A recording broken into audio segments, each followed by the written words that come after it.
তোমার দুনো শর্ত পূরণ হবে, গোলাম আমি কিনে নিব।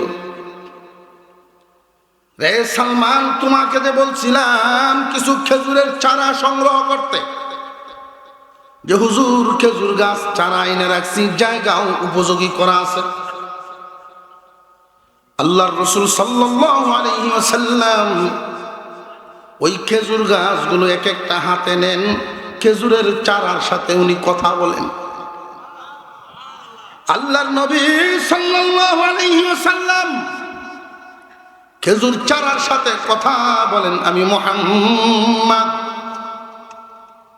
আমি আল্লাহর রাসূল মুহাম্মদ বলতেছি, 1 বছরের ভিতরে বড় হইবা, খেজুর ধরবা, আবার ফাঁকায় দিবা। বাগান লাগায় দিলেন, 1 বছর, এর ভিতরে তোমার সম্পূর্ণ শর্ত পূরণ হবে।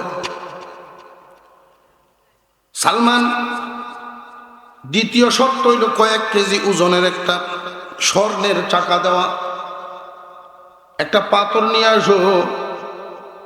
সামনেই এক পাথর আছে, এনে দিছে। আল্লাহর রাসূল ফু দিলেন, ওই মুনিবের হাতে এই পাথর স্বর্ণের চাকা হয়ে গেছে। আমি এই নবীর উম্মত, নবী শ্রেষ্ঠ, নবীর শ্রেষ্ঠ উম্মত আমরা, কিন্তু কাজ করি সব কম দামা। হুজুর সাল্লাল্লাহু আলাইহি ওয়াসাল্লামের জবান মুবারক এমন জবান, বের হইতে দেরি, কবুল হইতে দেরি না। হুজুর আকরাম সাল্লাল্লাহু আলাইহি ওয়াসাল্লাম মনে মনে ভাবতেছেন, আমি দোয়া করি পাহাড়টা যেন স্বর্ণ হয়ে যায়। যদি এই পাহাড় স্বর্ণ হয়ে যায়, ওরা না হয় স্বর্ণ নিল, এরপরেও তো ইমান তো আনলো। স্বর্ণের লোভেও যদি ইমান আনে, কাফের হয়ে তো আর মরল না, চিরস্থায়ী জাহান্নামী তো আর হইল না। মানুষের মনের খবর একমাত্র জানেন কে? এইখানে একটা কথা জানা থাকতে হবে, নবীগণ জানেন, আল্লাহ যা জানান ধরে সহজে উন্মত হয়ে গেছে। অন্যান্য পয়গম্বরের উম্মতের চাইতে আখিরি জামানার পয়গম্বরের উম্মত হতে পেরে আমরা কি পাইলাম? যে এমন কিছু বস্তু, এমন কিছু বিষয় আমরা পাইছি যেগুলো কোন নবীর উম্মতকে আল্লাহ দেন নাই। ঠিক বেঠিক সুবহানাল্লাহ ক, এমন এক অভ্যাস হয়েছে আমরা, যে কোনো কথা ঠিক কিনা ঠিক, বেঠিকতে কয়েও যদি জায়গায় ঠিক বেঠিক কয় ঠিক।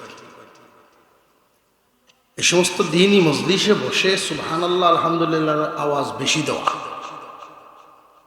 ওটার মধ্যে সওয়াব আছে তো। সুবহানাল্লাহ সওয়াব আছে না?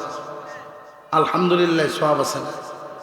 মহান আল্লাহ পাকের নামের যে কোনো একটা তাসবিহ বান্দার জবান থেকে যখন বের হয়ে যায়, সাথে সাথে জান্নাতে একটা গাছ লাগানো হয়ে যায়। এই গাছটা বাড়তে থাকবে কি পরিমাণ? আল্লাহর রাসূল বলেন, জান্নাতের জমিন তো উর্বর, দুনিয়ার জমিনে 100 বছরে যেই পরিমাণ বাড়ে একটা গাছ, জান্নাতে দৈনিকেই বাড়বে সেই পরিমাণ একটা গাছ। যার তসবির বদলে জান্নাতে গাছটা লাগানো হবে, এই গাছটা বাড়বে কতদিন? আল্লাহর রাসূল বলেন, যার তসবিতে গাছ লাগাইছেন, যে এই গাছের মালিক,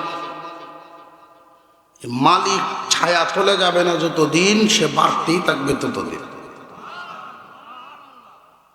সাহাবায়ে কেরাম তো আশ্চর্য বোধ হয়ে নবীজিকে জিজ্ঞাসা করে, জান্নাতের ওই গাছের ছায়া তলে তো আমরা অনেক পরে যাব, দুনিয়ার জমিন থেকে বিদায় হওয়ার পরেই কি ছায়া তলে যাওয়া যাবে? ভ্রমণের তো একটা নিয়ম নীতি হয়, গাড়ি থেকে লাফ দেখে শ্বশুর বাড়ি যাওয়া যায়, নামতে হয়, আরো অনেক কিছু আছে। দুনিয়ার জমিনের সফর শেষ করার পরে আমাদের সামনে একটা স্টপেজ আছে, স্টেশন। স্টেশনটাই হলো কবরের জগৎ, আলমে বরজাখ। বারজাখুন শব্দের অর্থ হলো আড়াল, পর্দা, ঢাকা। হাসরের মাঠে উঠার আগে, দুনিয়া থেকে বিদায় হওয়ার পরে এই যে মাঝখানের সময়টা, ওইটাই আলমে বরজাখ। এখানে আমরা থাকবো কতদিন? আল্লাহর রাসূল বলেন সর্বশেষ যে ব্যক্তি মারা যাবে সেও 40,000 বছর থাকবে। আল্লাহু আকবার বলেন। ওই জগৎটা কোথায় রাখছেন আল্লাহ, কেমনে রাখছেন, আল্লাহু আলাম, একমাত্র আল্লাহই জানেন। আমরা শুধু দেখি হাতের হাত নিচে একজন মানুষকে শুয়াইলাম, লাশ দাফন করলাম। তুই কবরের জগৎটা আল্লাহ কেমনে রাখছেন আল্লাহই জানেন। সাহাবীরা আশ্চর্যবোধ হয়ে জিজ্ঞাসা করলেন, হুজুর, জান্নাতের ওই গাছটা যদি এতদিন পর্যন্ত বাড়তেই থাকে, আয়তন কি পরিমাণ হবে গো নবীজি? আল্লাহর রাসূল বলেন, একটা তেজি ঘোড়ার উপর সওয়ার হয়ে কোন একজন প্রশিক্ষণ প্রাপ্ত যুবক যদি চাবুক মারতেই থাকে 100 বছর পর্যন্ত চাবুক মারবে, কোনো খাওয়া নাই, ঘুম নাই, থামাতামি নাই। এমন অবস্থায় যদি 100 বছর পর্যন্ত ঘোড়াটা দৌড়ায়, তো ওই গাছের একটা ডালের ছায়া শেষ করতে পারবে না। এক ডালে কি গাছ হয়নি?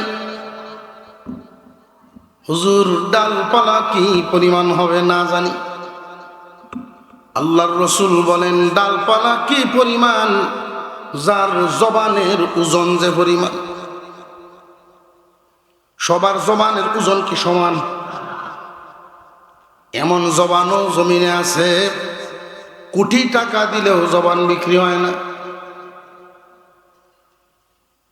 মজবুত সম্পর্কের কারণে মিথ্যা সাক্ষী হতে চায় না, জবানের এত দাম। আবার এমন জবানও আছে, টাকা লাগবে না, সম্পর্ক হইলে হয়, নইলে 1 কাপ চা খাওয়াইলে দ্রুত চলে। ওজনের জবান যেহেতু ওজনে বেশ কম আছে, তসবির ওজনেও বেশ কম। আমি আপনাদের সামনে তিলাওয়াত করেছি সূরা আলে ইমরান থেকে 2খানা আয়াত। আমার মনে হয়, আমার যদ্দূর ধারণা, এই এলাকায় এভাবে সামনাসামনি আমাদের আর কখনো বসা হয়নি, এই প্রথম। তো প্রথম আত্মীয় স্বজনের সাথে দেখা হইল, মায়া মহব্বত কমই থাকে। একটু ধৈর্যের সাথে কিছু সময় মেহমানের তো কদর করুন। মুনাজাত শেষ করে যাইতে রাজি আছেন ইনশাল্লাহ? যেই 2খানা আয়াত আপনাদের সামনে তিলাওয়াত করেছি, আল্লাহর রাসূল সাল্লাল্লাহু আলাইহি ওয়াসাল্লামের উপরে এই 2খানা আয়াত একটা অবস্থার প্রেক্ষিতে আল্লাহ নাজিল করেছিলেন। আল্লাহর পয়গম্বর যখন কালিমার দাওয়াত দেন, কাফেররা বিভিন্ন ভাবে ওই কালিমার দাওয়াতের মিশনকে থামাইতে চেষ্টা করে। বিভিন্ন সময়ে বিভিন্ন অজুহাত, প্রশ্ন আপনারা আমার নবীকে করত তারা। তো একদিন আল্লাহর রাসূল সাল্লাল্লাহু আলাইহি ওয়াসাল্লাম জাবালে আবু কুবায়স নামক একটা পাহাড় ছিল মক্কায় তখন। বর্তমানে সেই পাহাড়টা নাই, ভেঙে ফেলা হয়েছে। এই পাহাড়ের সাথে হেলান দিয়ে নবী করিম সাল্লাল্লাহু আলাইহি ওয়াসাল্লাম বসা ছিলেন। আর নবীজির একটা স্থায়ী অভ্যাস ছিল, যখনই কোনো সুযোগ পাইতেন, সময় ফাঁক পাইতেন আর বিশ্রামে বসতেন, চেষ্টা করতেন এমন ভাবে বসাটা দেওয়া যেন কাবাঘর দেখা যায়। উনি যখন ঘরেও শুইতেন বিশ্রামের জন্য এমন ভাবে শুইতেন যে খানায় কাবাকে দেখা যায় কিনা। যেখানে আল্লাহ রাসূল ধ্যানে মগ্ন ছিলেন, জমিন থেকে ওইখানে উঠতে প্রায় 2.5 ঘন্টা সময় লাগছে। আমরা জোয়ান মানুষ, নামতে লাগছে 1.5 ঘন্টা, উঠতে লাগছে 2.5 ঘন্টা। সেই পাহাড়ের চূড়া থেকে নজর করলাম মক্কার দিকে, খানায় কাবার ছাদ দেখা যায়। অর্থাৎ কাবা ঘরের সাথে রসুলের নজরের বিশাল এক সম্পর্ক। এজন্য আল্লাহ রসুল বলতেন, যে ব্যক্তি আল্লাহর ঘরের দিকে একবার নজর দেয়, খানায় কাবা এমন একখান ঘর, কেউ যদি আল্লাহর ঘরের মহব্বত নিয়ে একবার তাকায়, আল্লাহ তার উপরে 20 বার রহমত নাজিল করেন। খানায় কাবা যারা দেখেছেন, দেখার স্বাদ মিটে না। আল্লাহর ঘর তো এমনই একখান ঘর, পৃথিবীর যত সুন্দর ঘরেই হোক না কেন, যত দামি ঘরেই হোক না কেন, 1 বার 2 বার 5 বার এরপরে আর এত আগ্রহ থাকে না। কিন্তু মুমিন মুসলমানের অন্তরে আল্লাহর ঘরের মহব্বত এত বেশি পরিমাণ, যতদিন বেঁচে থাকবে ততদিনই দেখতে চাইবে। হুজুর সাল্লাল্লাহু আলাইহি ওয়াসাল্লাম পাহাড়ের সাথে হেলান দিয়া বসা জাবালে আবু কুবাইস খানায় কাবার দিকে তাকায় আছেন। এমন সময় একদল মানুষ আল্লাহর পয়গম্বরের কাছে আইসা জিজ্ঞাসা করে, মুহাম্মদ, শুনছি তুমি নাকি নবী হইছো, আল্লাহ একজন আছেন, তুমি নাকি নবী। ও মুহাম্মদ, তোমার আল্লাহ নাকি সর্বশক্তিমান, তুমি সেই সর্বশক্তিমান খুদার নবী? বলে হ্যাঁ। এই লোকগুলো এমন ভাবে কথাটা ছাড়লো নবীজির সামনে, মুহাম্মদ, আমরা এখানে যারা আসছে আমরা সবাই শিক্ষিত মানুষ, আমরা জানি ইতিহাস, যুগে যুগে যত পয়গম্বর দুনিয়াতে এসেছেন, সমস্ত পয়গম্বরদেরকে আল্লাহ কোনো না কোনো মুজিজা দিয়ে পাঠাইছেন। তোমার আল্লাহ যদি সর্বশক্তিমান হন, তুমি যদি সেই শক্তিমান আল্লাহর নবী হইয়া থাকো, তাহলে আমরা একটা কথা বলতে চাই, প্রমাণ করো যেই পাহাড়ের সাথে হেলান দিয়া বসা জাবালে আবু কুবাইস, ওই পাহাড়টাকে স্বর্ণের পাহাড় বানায় দাও, তাহলে তোমার আল্লাহ যে শক্তিশালী ক্ষমতাবান, আর তুমি যে তার সত্য নবী, এটা বিশ্বাস করব, ঈমান আনব। তুমি যেই পাহাড়ের সাথে হেলান দিয়ে বসা, তুমি যদি ওই পাহাড়টাকে স্বর্ণের পাহাড় বানাতে পারো, তাহলে তোমার আল্লাহ যে শক্তিমান, তুমি সেই শক্তিমান খুদার নবী, এটা বিশ্বাস করবো, ঈমান আনবো। আল্লাহর রাসূল সাল্লাল্লাহু আলাইহি ওয়াসাল্লাম উনি যে আল্লাহর সত্য নবী, এতে কোনো সন্দেহ আছে? নার আওয়াজটা সবাই দিছে না, কেউ আছে জামডি মেরে বই দিছে। এখন আল্লাহর নবী যে সত্য নবী, এতে কোনো সন্দেহ? আর আল্লাহ যে সর্বশক্তিমান, এতেও কোনো সন্দেহ? তারা এই প্রশ্ন করার উদ্দেশ্য হইল যে তুমি এক আল্লাহর দাওয়াত দাও, তোমার এই এক খুদায় আমরা সকল সমস্যা সমাধান কেমনে করব? আমরা তো অনেক খুদার ইবাদত করি, এরার খুদা কি একটা? বহুত। একজনের সম্পদ দেয়, এক খুদায় বাচ্চা কাচ্চা দেয়, আরেক খুদায় শিক্ষা দীক্ষা দেয়। কোন কোন মতাদর্শের, কোন ধর্মের মানুষদের কাছে 33 কোটি দেবতা। বুঝে আসতেছে? কেউ বলে আল্লাহ 2 জন, কেউ 3 জন, কেউ বহুজন। তুমি একজনের যে দাওয়াত দাও, এই এক কুদায় কি সকল সমস্যা সমাধান করতে পারবো? না বুঝে গেলেই যাও টানে আসে।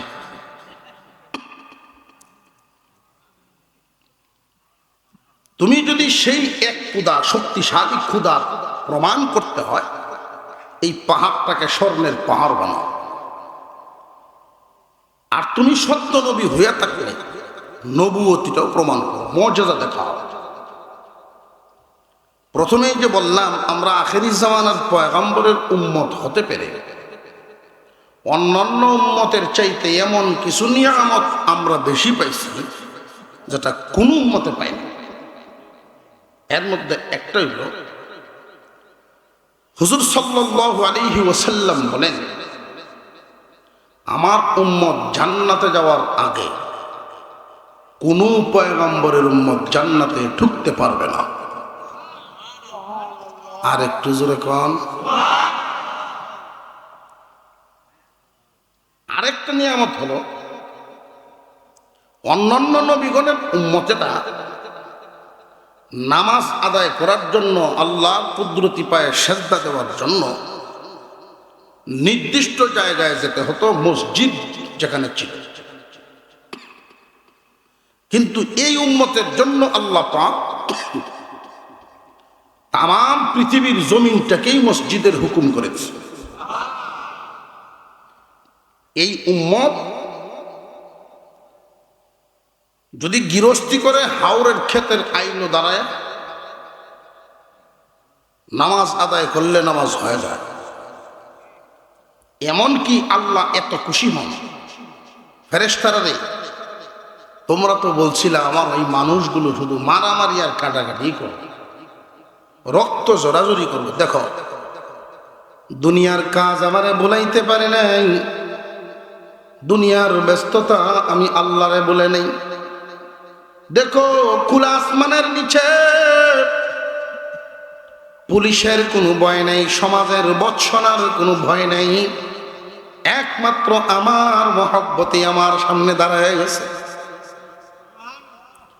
বান্দার এই হাওরের সেজদাটার ওজন অনেক বেড়ে যায়। আখিরি জামানার পয়গম্বরের উম্মত অন্যান্য উম্মতের চাইতে আরেকটা বোনাস রইল, কাজ করবে কম, বদলা হইব বেশি। নামাজ পড়বো আমরা 5 ওয়াক্ত, সওয়াব পাবো 50 ওয়াক্ত। এইরকম বদলা বলতে বলতে রাত শেষ হয়ে যায়। আখেরি জামানার পয়গম্বরের উম্মত হতে পেরে আমরা যে কি পাইলাম বলা শেষ হতো না। সেই আল্লাহর শুকর আদায় করি যে আমাদেরকে বানাইছেন তিনি দয়া করে শেষ নবীর উম্মত। সকলেই জবান খুলে বলেন আলহামদুলিল্লাহ। আল্লাহর রসুলকে বলে মর্যাদা দেখাই। রসুলকে আল্লাহ পাক মর্যাদা দিছেন না দিছেন না? আদম আলাইহিস সালাম থেকে নিয়ে ঈসা আলাইহিস সালাম পর্যন্ত সমস্ত নবীকে, সমস্ত নবীগণকে মিলে যেই পরিমাণ মর্যাদা দিয়েছেন, আমার আপনার পয়গম্বর একাই এর চাইতে বেশি মর্যাদা পাইছেন।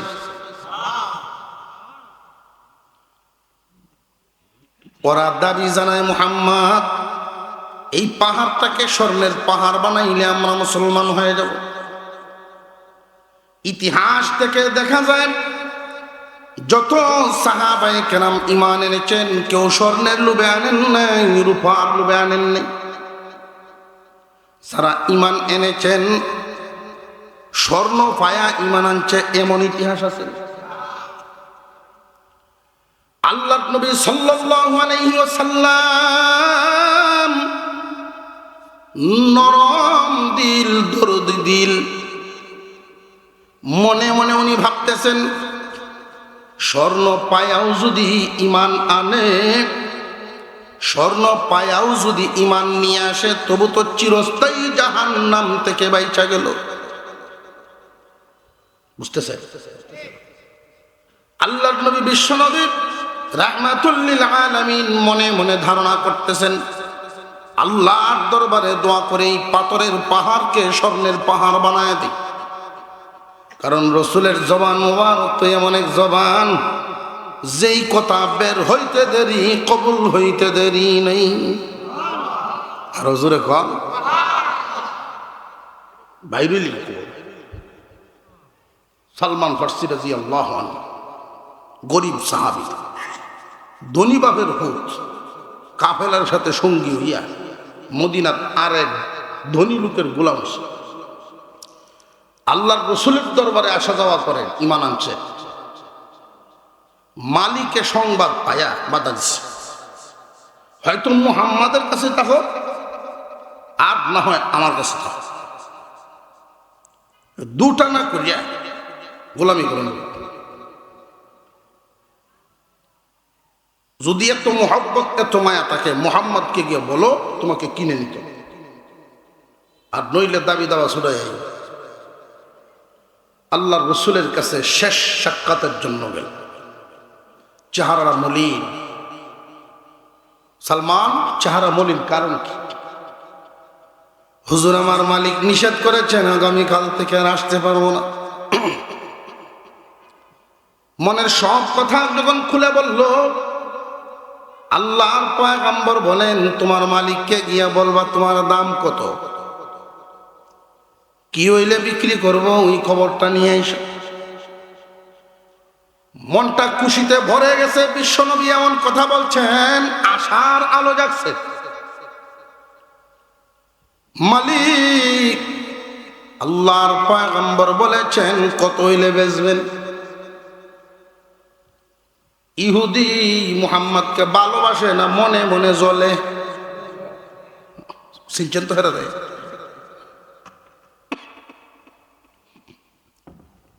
মুহাম্মদে আমার গোলাম কিনবো, এমন এক দাম ধরছে যেটা দুনিয়ার জমিনে কেউ দেওয়া সম্ভব না।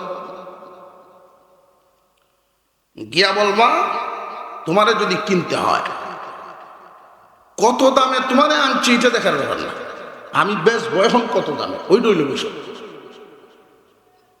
মুহাম্মদকে বলবা, দুইটা শর্তে তোমাকে বিক্রি করা হবে। এক নাম্বার শর্ত হইল,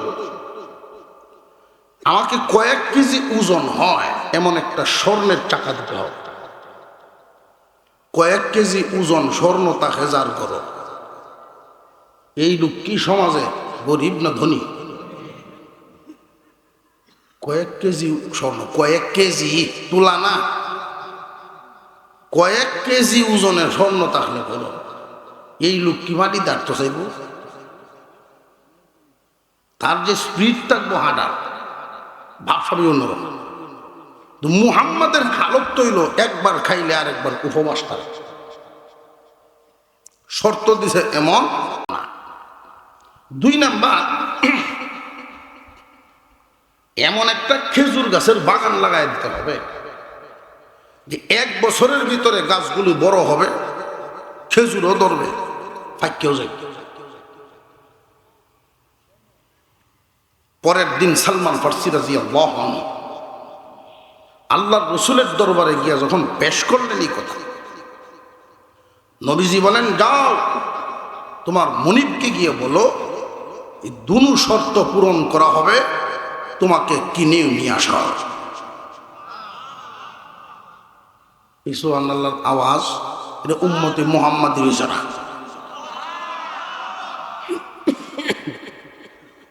সন্ধ্যার পর থেকে এই পর্যন্ত বসছেন, বুঝতেছি অনেকের কষ্ট হইতেছে।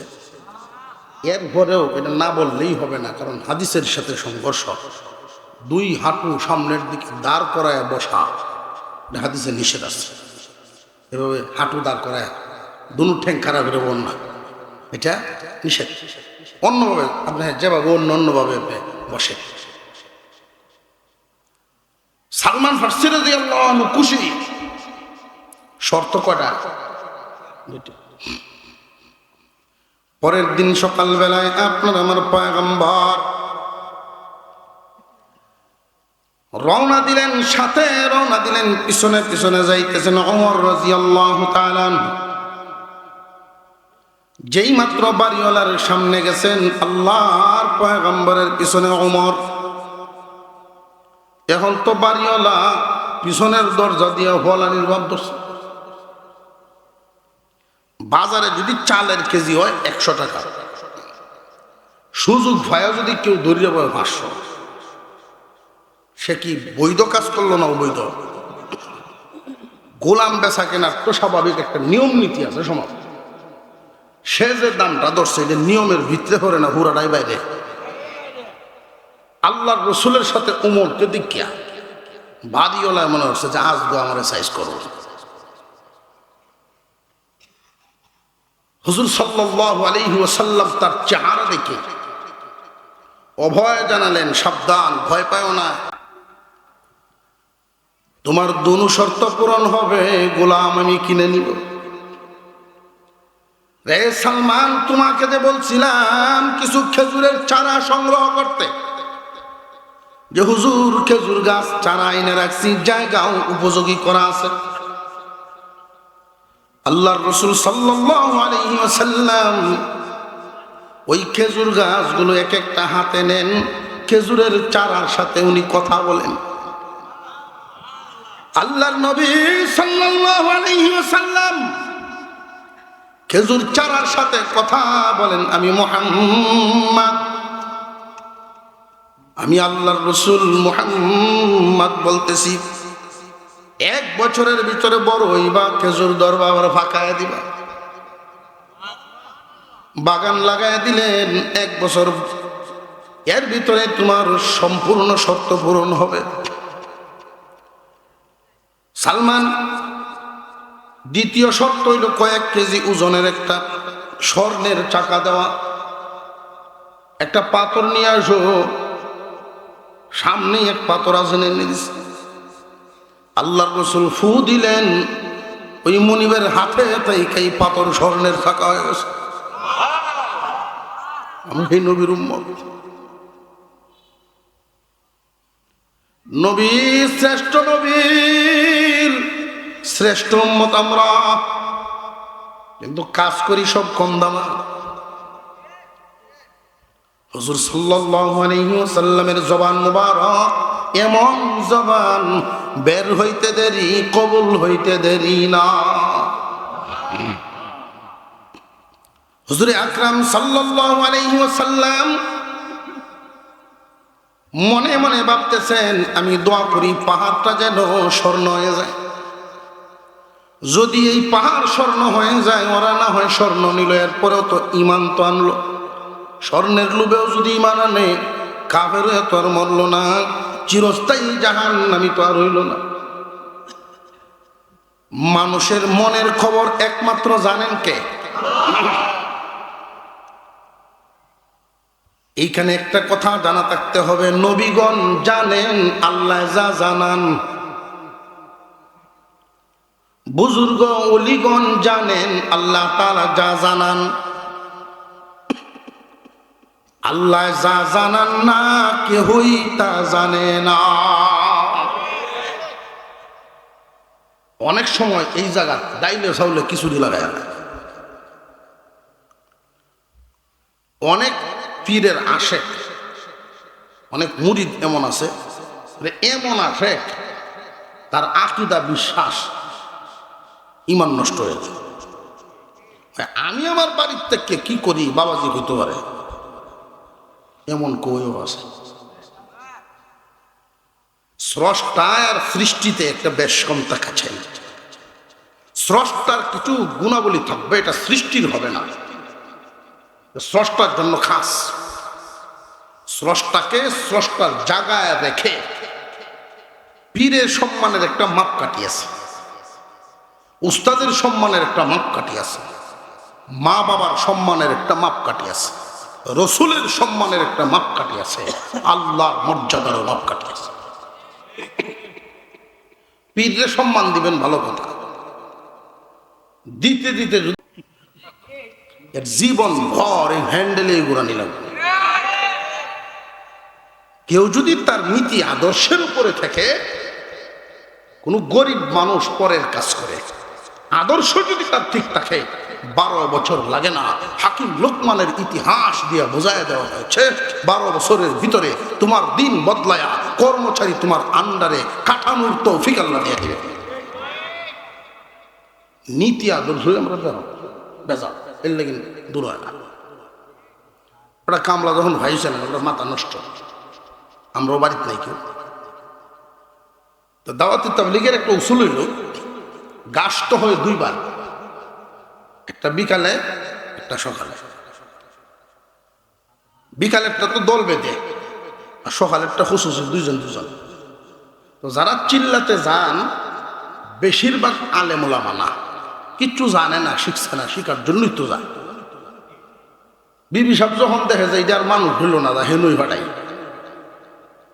মুখটা ঠিক হইল না, আছে না অনেকেরই মুখ ঠিক করার লাইন ভাড়ায়, বদব্বার দূর করার লাইন ভাড়ায়। তো এই খুশুসি গাছের বেলায় সকালে আমি সবের কাছে পছন্দ করে দুইজন দুইজন যেমন হুজুর ইয়ারে আমার সাথে দিন পছন্দের লোকটি, কারণ টানই এক জাত হইলে তো একখানে সুবিধা মিলিয়া যায়। এরকম একটু গয়টে টাইপের দুইজন একসাথে বেরিয়েছে। আর আমার চাচা এই ভাড়ার থেকে এই ভাড়ার যায় কামলার খুঁজে বেড়ার মাথা গরম, এবার রেখে ভাই বেশি সালাম দেয়া মুসাফা করে বেড়ার আত্মদর্শ নগদ চলেনি। দাওয়াতে তাবলীগ আইসা আমাদের মসজিদে নগদ চলেন, দিনই কথাবার্তা হইতে স্যার হে পেটা ঘুষ আর ভুলতাছে। শেষ পর্যন্ত আপনারা বাড়ি কই, আমরা বগুড়াতে আছি। আপনার গৃহস্থী নাই, কামদুন নেবে নাই বাড়ি, এখন তো এই বেড়া তো আর আলেম না, সেই লাইনের লুহিত কয়াই মিয়া তাবলিগি বাদ দিয়া কয়াই মিয়া আমরা মেহমান গেলে যাইবেন না গেলে নাই। আপনি এরকম জবাব দিলেন কে রে? ভাই আমি আমার গৃহস্থী তো মসজিদে যাই গিয়া, আপনি কোন আনতাতে টানতাছ তেয়ার তো গেছি না লইয়ে যাই শেষ রায় লইয়ে রওনা দিছে। দুইজনে দুই হাতে দরিয়া বেড়ার সুপ্ত আর ভালো না, একটা উড়ি সুরি লাগছে মসজিদের সামনে পর্যন্ত। আমি সব দৌড়িয়ে বেরিয়েছে, না জানি কোন ফেস লাগাইছে, দেখা যায় এই গতি। আমার চাচায় বলতেছেন আমার বংশের মধ্যে আলেম ওলামা আছে, আমরা তো তবলিগ বিরোধী না, তবলিগের পক্ষে। ক্যাত তো আমার হয়, হ্যাঁ ক্যাত নষ্ট হইতেছে। ক্যাত যদি আপনার লাগানো হয়ে যায় তাহলে তাবলিগে যাই তার অসুবিধা আছে? কয় না, অসুবিধা না। আমি সবই 18 জন সাথী লইয়া কেতেরাই লোকে ঘাড়া 18 জন সব সাথী তবলিগের লইয়া খেতেরাই লগিয়া আপনি জ্বালা আনেন। কেউ কম পারে, কেউ বেশি পারে, 1.5 থেকে 2 ঘন্টা সময় লাগছে শেষ খেত লাগাইয়া। আমি সব যেই দুইজনের শেষ রায় আনছিল এই মুরব্বীরে, তোমরা দুইজন যাও ওটার বাড়িতে ঘাটটি উঠিয়ে আনো খেতাবালি সাইড নিয়ে। বাকি 17 দিন তারা একসাথে এই জামাতে ছিলেন। এই যে মিল হইছেন এরাও বেড়ানি তাই এই বেড়াও যায় এই মিলে। বোঝানোর উদ্দেশ্যটা তো অবসর সময়ে আল্লাহর রাস্তায় যাওয়া আর ব্যস্ত সময়ে আল্লাহর রাস্তায় যাওয়া সমান না। কথা বুঝে আসতেছে? ধনী মানুষে আল্লাহর রাস্তায় দান করা, যার ধন সম্পদ আছে তার দান করা আর যার নাই তার দান করা সমান। একজন মানুষ যার কুরবানি যত বড়, দিনী রাস্তায় যার কুরবানিটা যত বড়, আল্লাহর পক্ষ থেকে তার উপরে মেহেরবানিটাও তত বড়। কুরবানিটা যেমন হয় আল্লাহর পক্ষ থেকে তার পুরস্কারটাও এমন। সাহাবায়ে কেরামের অবস্থা ছিল তখন